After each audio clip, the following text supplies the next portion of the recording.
Ona diyorimiz azaldan ilm ma'rifat va madaniyat o'chog'i sifatida shuhrat qozongan. Bunda olim va ulamolar, mutafakkir va donishmandlarning o'rni beqiyosdir. Zotan muqaddas islom dini ahkomlarini o'rganish, tasavvuf ta'limotini yuksaltirishdagi xizmatlari beqiyos bo'lgan allomalardan biri Saididdin Farg'oniydir. Ahamiyatlisi shundaki, mazkur ma'lumotlar birinchi marta taqdim etilmoqda. Hali tariximizda ochilmagan sayfalar va yetarli darajada o'rganilmagan muammolar, masalalar juda ko'p va shuningdek bizga hali ma'lum bo'lmagan buyuk shaxslar, buyuk mutafakkirlar to'g'risida ham yetarli bir ma'lumotga ega emasmiz. Shu jumladan Farg'ona vodiysidan yetishib chiqqan ulug' mutafakkirlar va allomalar borki, bular haqida biz ba'zi bir manbalarda ismlarini uchraymiz, ammo vaqti ma'lumotga ega emasmiz. Bugungi suhbatimiz hali O'zbekistonda bu masalalarga, ya'ni bu shaxsning hayoti, ijodi, qarashlariga oid biron bir e'tibor, yetarli darajada e'tibor qaratilmagan bir buyuk bir alloma to'g'risida qisqacha bir ma'lumot bermoqchimiz. Bu Saididdin al-Farg'oniy.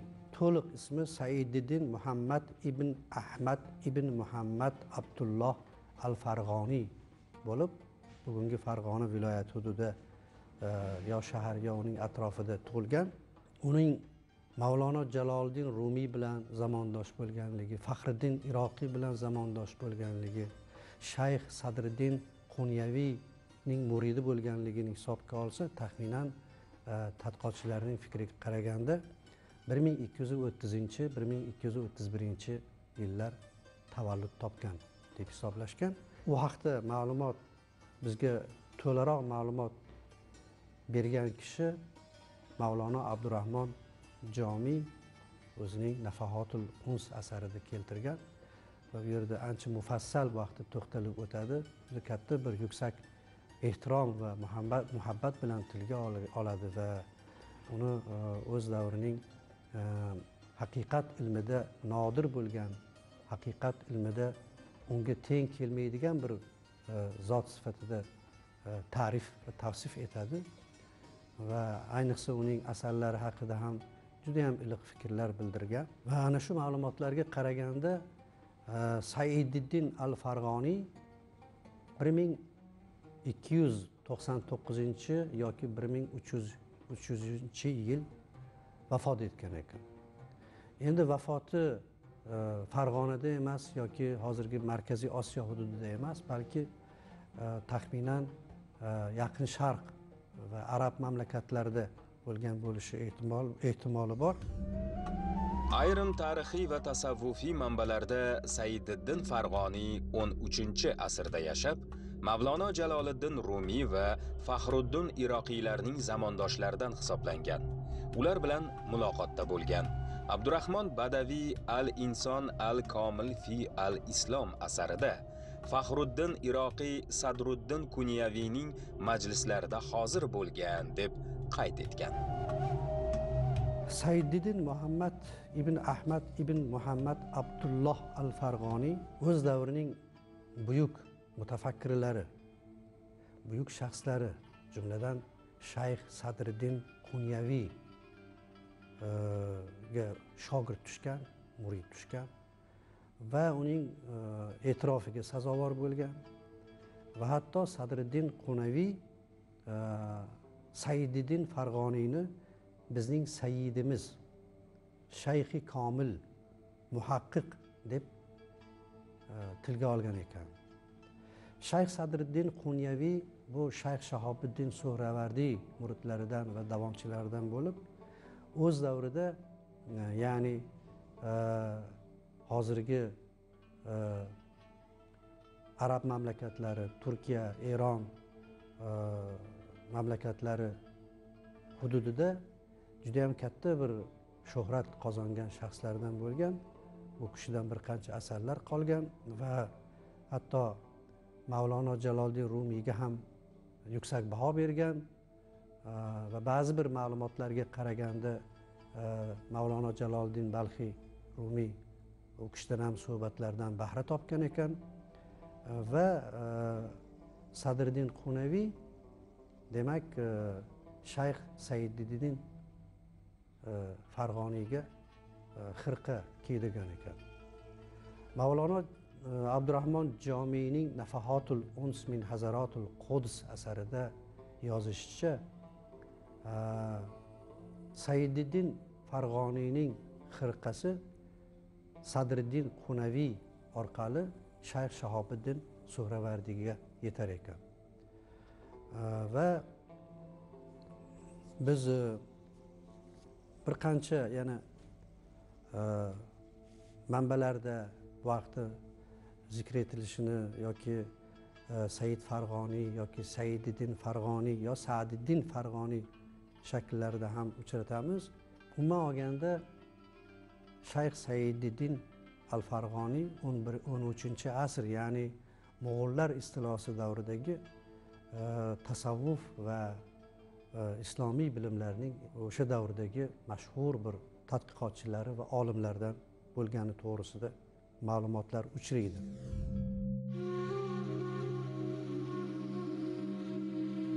Hoji xalifa Sayyididdin Farg'oniyning Jaloliddin Rumiy bilan uchrashganligi haqida taxmin qiladi va Farg'oniy o'z sharh asarini avval Jaloliddin Rumiyga o'qib bergan, so'ng forsiy va arab tillarida keng sharhlab Muntaha al-Madorik deb atagan degan ma'lumotni beradi. Boshqa ma'lumotlarga qaraganda, ayniqsa Mavlono Jomiyning Nafahatul Uns min Hazaratul Quds asarida aytishicha,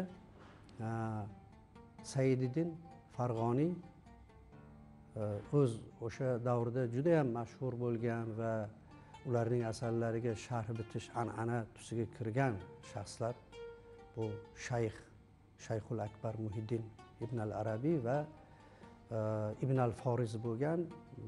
Ibn al-Foriz o'sha davrdagi bir tasavvuf shoirlaridan hisoblangan va uning Tog'ya degan qasidasi juda ham mashhur hisoblanadi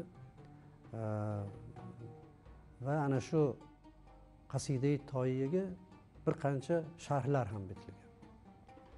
Ammo bu 100 ga yaqin sharhlar ichidan Sayyididdin Farg'oniyning ham forsiyda ham arab tilida bitgan sharhlari alohida o'rin tutyapti.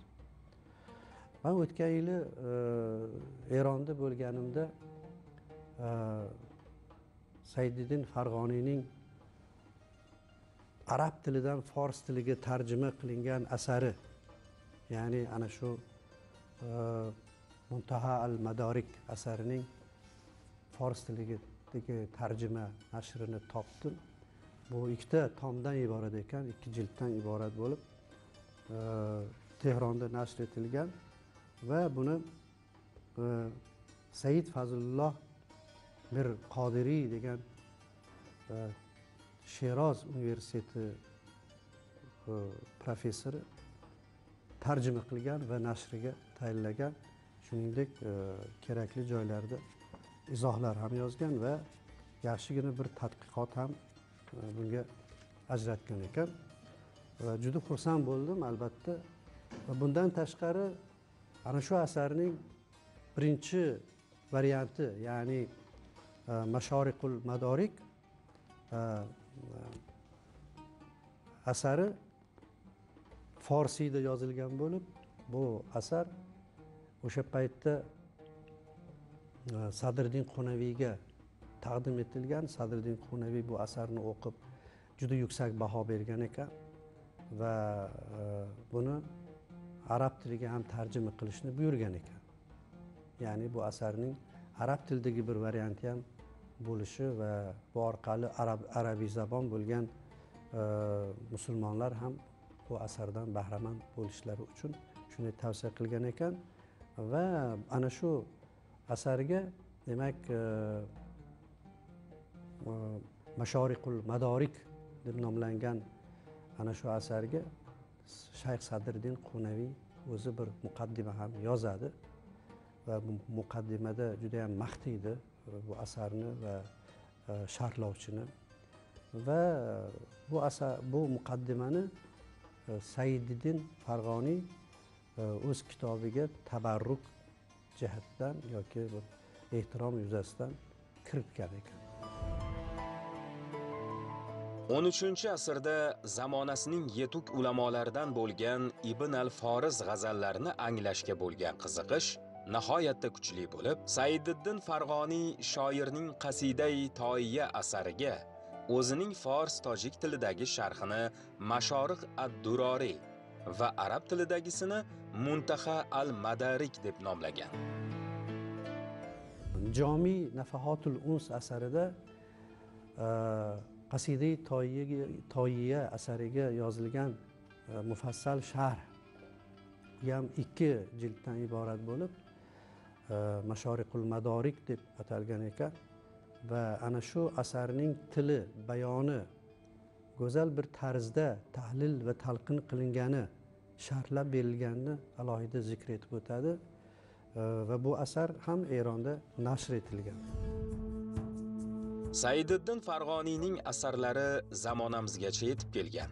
Uning birinchisi Mashoriq ad-Daroriy bo'lib, Asar ibn al-Forizning Toiya qasidasiga yozilgan sharh hisoblanadi. Fors-tojik tilida yozilgan ushbu asar Sadriddin Qunaviy va Abdurahmon Jomiy tomonidan e'tirof etilgan. Ikkinchi asar Muntaha al-Madarik, ya'ni hujjatlarni yoki dalillarning intihosi degan ma'noni bildiradi. Bu arab tilida bitilgan. Bu ham Ibn al-Forizning Qasida-i Toiya asariga arab tilida yozilgan 2 jildlik sharhi bo'ladi. Hozir men ko'rsatdim shu asarni. Uning boshqa asarlaridan, bizgacha yetib kelgan asarlaridan Manohijal ibad alal ma'ad fil mazahibal arba'a deb ataladi. Bu fors-tojik tilida yozilgan bo'lib, bu asar 2010-yili Istanbulda nashr etilgan ekan va men uni ham topdim. Uni bilan tanishib chiqdim asar bilan. Bu asar ham ancha qiziqarli bo'lib, asosan 4 bir qancha foydalardan iborat hisoblanadi. Bu yerda endi birinchi foyda va birinchi qoida, demak, yozadiki, darbayoni e'tiqodi vujudi haq taolo va asmo va sifoti u. Ya'ni haq taologa e'tiqod qilish va uning asmo, ismlari va sifatlari haqida degan bob, birinchi bob. Ikkinchi bob esa dar isboti maloika alayhissalom, ya'ni farishtalar haqidagi bob. Uchinchisi esa dar subuti nubuvvat va risolat, ya'ni payg'ambarlik haqidagi bob. Va to'rtinchisi dar qiyomat va onchi bu ta'alluq dorad deb atalgan, ya'ni qiyomat va unga ta'alluqli bo'lgan narsalar haqida deb ataladi.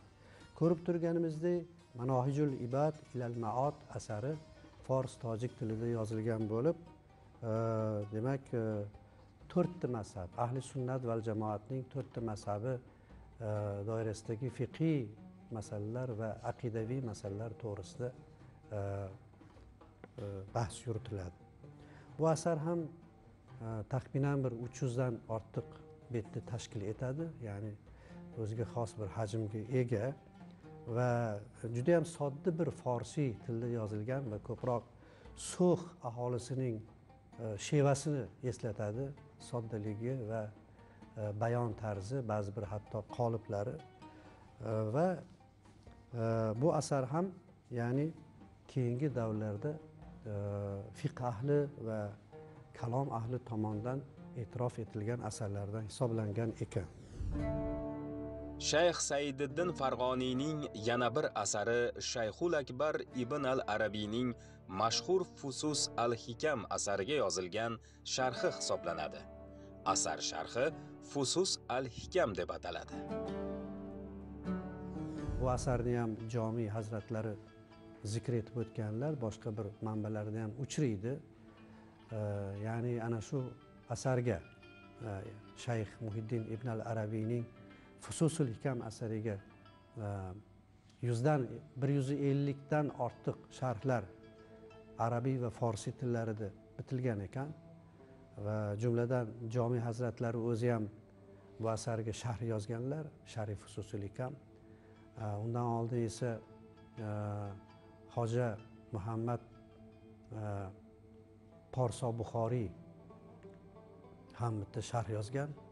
Bu ham fors tilida Sharhi Fususul Hikam va uchinchisini demak Saididdin Farg'oniy yozgan ekan. Saididdin Farg'oniyning Sharhi Fususul Hikami. Albatta yana Kamoliddin Xorazmiyning ham Sharhi Fususul Hikami bor. Bundan kelib chiqyaptiki, Markaziy Osiyo hududida ana shu asarning o'ziga bir qancha sharhlar yozilgan ekan.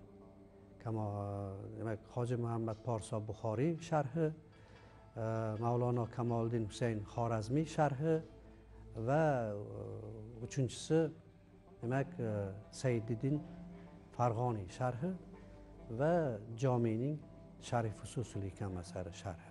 Demak, ana shu 4 ta asar asosan bizgacha yetib kelgan asarlar hisoblanadi va Saididdin Farg'oniyni biz ana shu 4 ta bizgacha yetib kelgan asarlar asosida ham biz bir buyuk fikr, tafakkur egasi bo'lgan va bir qancha ilmlarda, ayniqsa tasavvuf va irfon falsafasi, kalom ilmi, fiqh ilmi, balog'at ilmi bo'yicha yetuk bir olim va mutafakkir bo'lganini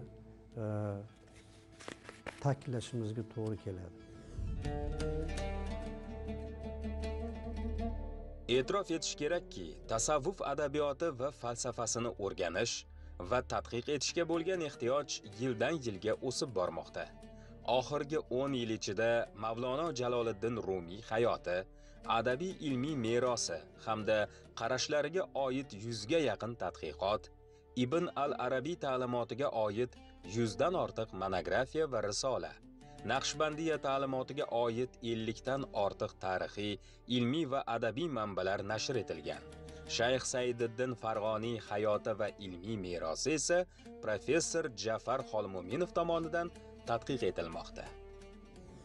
Men o'ylaymanki, Shayx Saididdin Farg'oniy ijodi ana shu bizgacha yetib kelgan 4 ta asari, ikkitasi arab tilida, yana ikkitasi esa fors tojik tilida, bular hali yetarli bir darajada o'rganilmagan. Bir 4 ta 5 ta maqolani uchratdim, eronlik olimlar tomonidan yozilgan ana shu Saididdin Farg'oniy haqida yaxshi maqolalar, tadqiqotlar va mana bir qancha asarlari Tehronda ham nashr etilganini ko'rdim. Shularga ham rahmat deyishimiz kerak. Shu ishni qilibdi endi. Biz qilmabmiz, bular qilibdi shu ishni. Va endi masalan nima deydi? Biz ham qidirishimiz kerak, izlashimiz kerak. Saididdin Farg'oniyning balki boshqa asarlari bordir. Va agar bo'lmagan taqdirda ham shu 4 ta asarini biz avvalambor original tilida uni nashrini tayyorlashimiz kerak qayta. Undan tashqari bularni o'zbek tiliga tarjima qilishni yo'lga qo'yishimiz kerak. Uchinchi bosqichda ularni tadqiqot ishlariga jalb etishimiz kerak. Ya'ni islomshunoslik, islom falsafasi doirasida, sharq falsafasi doirasida, umuman falsafa va tasavvufga oid tadqiqotlar doirasida biz albatta bularni tadqiqotlarga jalb etishimiz, ilmiy tadqiqot ishlari olib borishimiz albatta zarur deb hisoblayman. Ko'rinib turibdiki, Shayx Saididdin Farg'oniy hayoti va uning asarlari hali yurtimizda deyarli o'rganilmagan. Tarixning noma'lum sahifalarini ochish va ajdodlar merosini o'rganishda professor Jafar Xolmuminov kabi fidoyi mutaxassislarning ilmiy izlanishlarida ulkan zafarlar tilab qolamiz.